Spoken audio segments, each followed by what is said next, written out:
చదువుకునే కుర్రవాళ్ళు మనం ఫర్దర్గా ఏం స్టడీస్ చేయాలని ఆలోచిస్తూ ఉంటారు. చదువు అయిపోయిన వాళ్ళు మనం ఏ రంగంలో స్థిరపడాలని చెప్పి ఆలోచిస్తూ ఉంటారు కదా.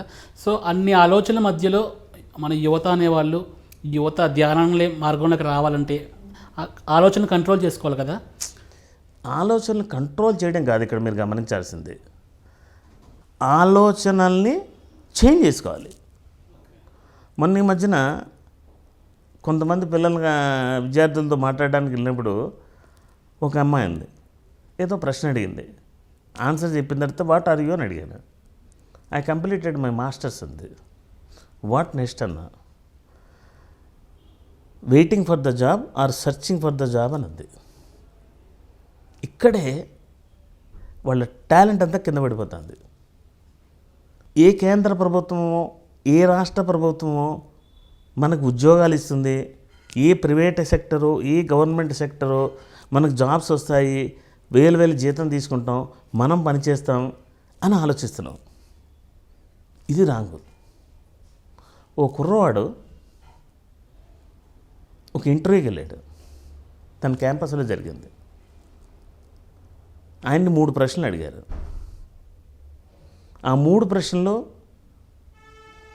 2 ప్రశ్నలకు ఆన్సర్ ఇచ్చాడు. ఇంటర్వ్యూ అయిపోయింది, వెళ్ళిపోమన్నారు. ఇంటర్వ్యూ ఏం జరిగిందని వాళ్ళ నాన్నగారు అడిగితే ఫోన్లో వాళ్ళ నాన్నగారికి ఆన్సర్ చెప్పాడు ఆయన. ఆ ఆన్సర్లు అయిన తర్వాత వాళ్ళ నాన్న ఏమన్నాడంటే, నీకు ఉద్యోగం రాదురా అన్నాడు. మొట్టమొదటి ప్రశ్న ఏమడిగారంటే, నువ్వు ఈ కంపెనీకి ఎన్ని గంటలు పనిచేస్తావు అంటే వాడు ఆలోచించి 8 లేదా 10 గంటలు పనిచేస్తా అన్నాడు. కొన్ని సంవత్సరాల తర్వాత ఈ కంపెనీకి నువ్వేమవుతావు అంటే, నేను ఒక హెచ్ఆర్ని అవుతాను అన్నాడు.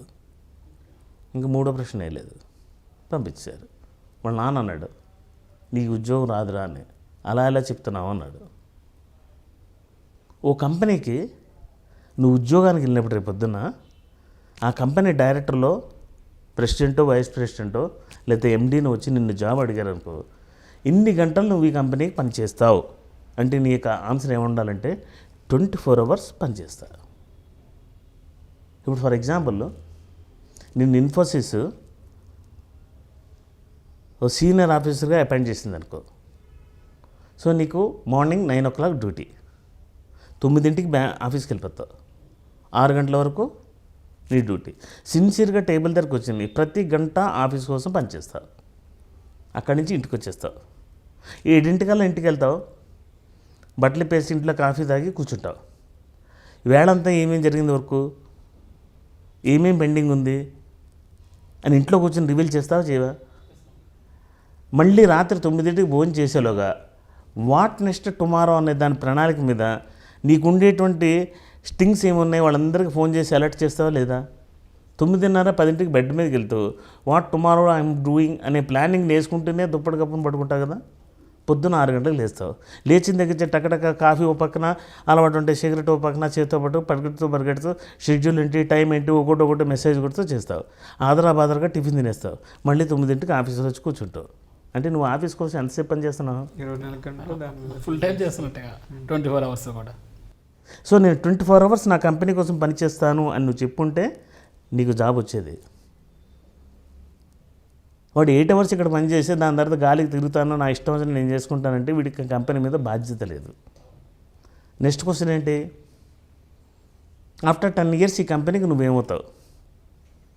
ఐఎమ్ బికమ్ ఏ ఓనర్, నీ ప్లేస్లో నేను కూర్చుంటా, నేను దీనికి ఓనర్ అవుతానంటే ఈ కంపెనీని తన సొంత కంపెనీగా వాడు చూసుకుంటున్నాడు కాబట్టి ఈజ్ ద రైట్ పర్సన్ అని వాడికి ఆ జాబ్ ఇచ్చేసేవారు. నేను ఇంకా సీనియర్ అవుతాను అనుకుంటే నేనేదో ఉద్యోగం చేద్దామని అనుకుంటున్నాను అన్నాడే కానీ నేను ఈ కంపెనీకి ఓనర్ అవుతానని అనుకోలేదు. యువత యొక్క ఆలోచన ఈ ట్రెండ్ ఇలాగుంది. ఆ అమ్మాయి అడిగినప్పుడు నేను చెప్పాను, why you are talking like that, I'm searching for job అనకూడదు, నేను 10 మందికి ఉద్యోగాలు ఇస్తాను అని నువ్వు సంకల్పం చేసి కార్యాచరణ మొదలుపెట్టు. ఏ స్మాల్ కంపెనీకి యూ బికమ్ ఏ ఓనర్. ఓ 9 మంది వచ్చి అడాప్ట్ చేయి, వాళ్ళకి 20,000 25,000 ఇయ్యి, నీ ఆలోచనలన్నీ బయటికి తీ, నీ మైండ్ అంతా ఉపయోగించు. ఓ చిన్న స్మాల్ సెక్టర్ స్టార్ట్ చేయి, పెరిగి పెద్దదవుతుంది.